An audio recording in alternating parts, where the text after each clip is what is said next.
ओशो का प्रश्न है कि क्या आपने भी सुखद भविष्य की तैयारी की है। जैसे आज की प्रथा है कि प्रेसिडेंट कुछ वर्षों के लिए होते हैं, फिर नया चुनाव होता है। उसी तरह किसी एक देश में यह प्रथा थी कि हर साल में शासक बदल दिए जाते थे, राजा बदल दिए जाते थे। जब राजा बदले जाते तब पुराने राजा के सभी कपड़े उतरवा लिए जाते थे और एक लंगोट पहना दी जाती थी और बदन पर एक चादर डाल दिया जाता था और उसे नौका में बिठाकर उस पार जंगल में छोड़ दिया जाता था। यहाँ इस जंगल कोई बस्ती नहीं रहती थी। यह प्रथा चली आ रही थी। उस पार छोड़े गए जो इस प्रकार के मनुष्य रहते थे, वे बेचारे दुख पा पाकर मर जाते थे। वे कष्ट उठाते थे। ना तो वहाँ कोई सामान रहता, ना कोई खाने की चीज़ रहती। घोर जंगल था। यह बात सभी जानते थे। साल भर के बाद यहाँ से चले जाना है, लेकिन कुछ करते कराते नहीं थे। एक बार किसी को वह स्थान मिला। वह कुछ समझदार था और समझदार वही होता है जो अपना अगला काम बना ले, जो भविष्य को देखे, वही समझदार है। उसने अधिकार मिलते ही मंत्रियों और अन्य लोगों से पूछा कि हमारा कितने दिनों का अधिकार है। उन्हें बताया गया कि 1 वर्ष का।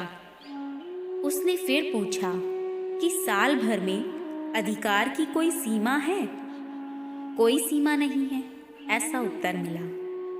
आप जो चाहें सो कर सकते हैं। 1 साल तक आपकी सारी बातें पूरी की पूरी ज्यों की त्यों मान ली जाएंगी। आप कुछ भी दे दें, ले लें, कुछ भी करें, किसी को बसाएं, किसी को उजाड़ें, आपका पूरा अधिकार है।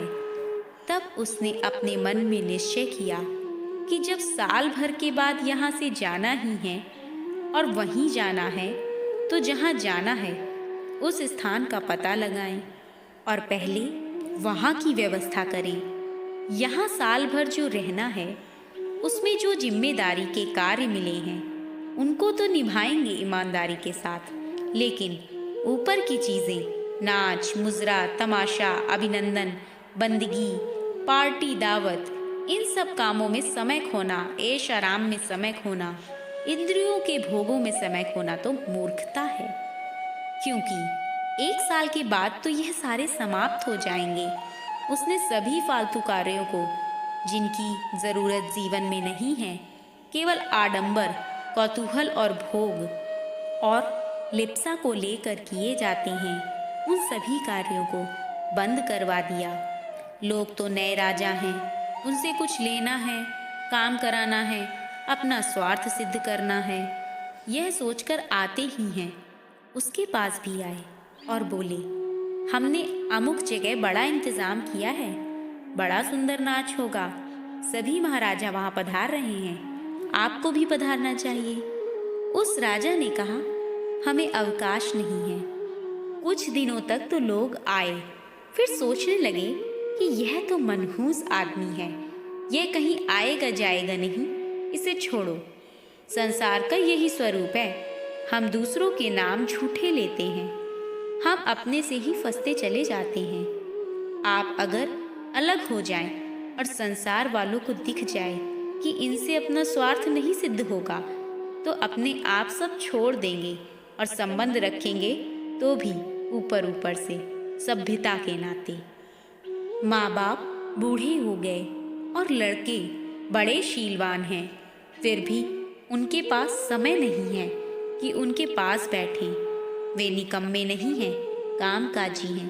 पिताजी माताजी के लिए नौकर रख देंगे, डॉक्टर से कहलवा देंगे कि आकर देख जाया करो, दवा की व्यवस्था कर देंगे, लेकिन उनके पास बैठकर दिन भर उनकी बातें सुने और वे बीच में दखल अंदाजी करें, हस्तक्षेप करें, ऐसा नहीं होता।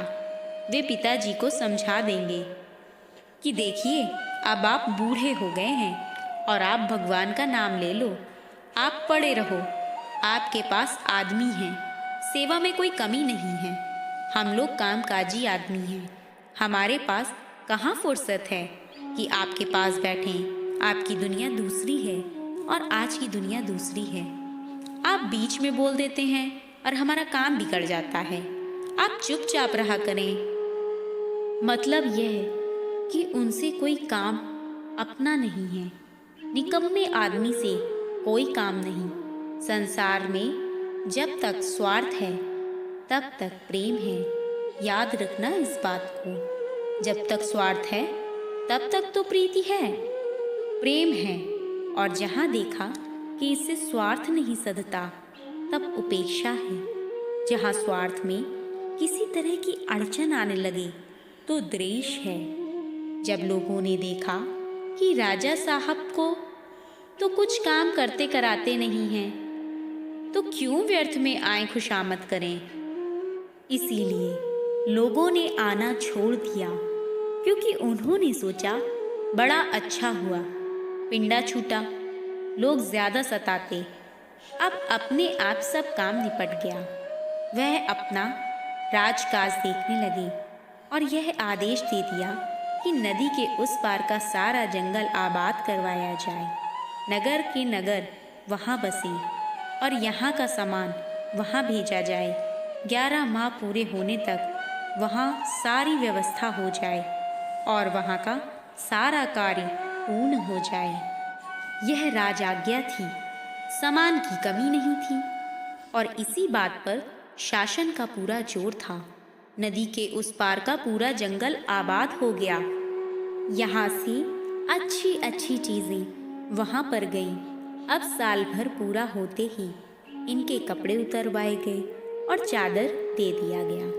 कहा गया कि नाव में बैठो, तो वे नाव में बैठ गए। नाव चली तो यह राजा हंसते हुए चले। उनसे पूछा गया कि तुमसे पहले के राजा तो सब रोते हुए गए थे। उसने कहा सभी यहाँ हंस रहे थे, इसीलिए रोते हुए गए। मैंने यहाँ हंसना छोड़ दिया, इसीलिए हंसते हुए जा रहा हूँ। यहाँ राग करते, ममता करते, हंसते तो हम भी खाली हाथ रोते हुए जाते। लेकिन हमने अपना आगे का सारा काम कर दिया है। जहाँ जाना है वहाँ हमारे लिए यहाँ से अधिक सुख सुविधाएं मौजूद हैं। यह दृष्टांत दिया महात्मा चरणदास जी ने अपने ग्रंथ में। कहने का मतलब यह है कि हमारी जो उम्र है यह बिल्कुल नपी तुली है। प्रत्येक श्वास का हिसाब है कि इतने श्वास आएंगे और जहाँ श्वास पूरे हुए फिर उसके बाद जाना ही है। डॉक्टर की कैपेसिटी नहीं कि एक हस्ताक्षर तक करने का योग्य बना दे। इसके लिए जो भी कुछ करना है उसे अभी कर ले, और जो करने के लिए ही यह मानव जीवन मिला है उसे सबसे पहले करना है। यहाँ के लिए तैयार रहें। तैयार रहने का अर्थ यही है कि मन कहीं अटके भटके नहीं और आगे के लिए तैयार रहे। आगे के लिए तैयारी यही करनी है कि भगवान में हमारा मन लगा रहे, भगवान हमें ले जाने के लिए प्रस्तुत रहें। यह तो आगे की तैयारी है। इसके लिए करना है कि यहाँ कोई ममता आसक्ति ना रह जाए। जो कुछ भी यहाँ का बंधन है वह ममता और आसक्ति का बंधन है। यह मेरा है, यह ममता है। ममता ही बांधती है। इसीलिए जगत के प्राणी पदार्थों और परिस्थितियों में ना रहें। सब छूटेगा, यह निश्चित बात है। और ऐसा छूटेगा कि हम उससे संबंध नहीं रख सकेंगे। फिर चाहे आप भूत होकर भटकें, रोएं, चिल्लाएं। ओशो कहते हैं कि मैंने प्रेत आत्माओं से बातचीत की है। उनसे मैंने ज्ञात किया है यह सारी स्थितियों के बारे में। प्रेतलोक में यहाँ की वासनाओं को लेकर, यहाँ की ममताओं को लेकर, यहाँ की आसक्ति को लेकर, यहाँ के वैर विरोध को लेकर बड़ा कष्ट होता है। इसीलिए यहाँ का खाता चुकता करके जाना चाहिए। यहाँ का खाता अर्थात राग, द्वेष, ममता का खाता यहाँ चुकता हो जाए, तब तो बड़ी आसानी से आगे शक्ति मिलती है। नहीं तो महाराज इतना भयानक कष्ट मिलता है कि असहाय होता है और वहाँ जीव निरुपाय हो जाता है, कुछ कर ही नहीं पाता और उसका मन रात दिन जलता रहता है। प्रेत योनि जो निम्न कोटि के प्रेत होते हैं, उनको नरक यात्रा तो भोगनी ही पड़ती है। इसके अतिरिक्त उनका मानस क्लेश इतना भयानक होता है कि जिसे वे किसी प्रकार से मिटा नहीं सकते। यहाँ मिटा सकते हैं, मनुष्य कर्म स्वतंत्र है, लेकिन प्रेत नहीं। वहाँ तो ऐसी बुरी दशा होती है कि जिसका कोई ठिकाना ही नहीं। इसीलिए ठीक ऐसी राजा की तरह आप भी अपने जीवन काल को बिना व्यर्थ गवाएं, आगे के जीवन के लिए लगाएं, ध्यान करें, साधना करें, तपस्या करें, सांसारिक मोह माया में ना फंसें। नहीं तो ठीक और राजाओं की तरह आप भी जीवन के अंत में रोते हुए विदा होंगे। फैसला आपके हाथों में है। Hey guys, please like and share the video and also do subscribe if you are new on the channel.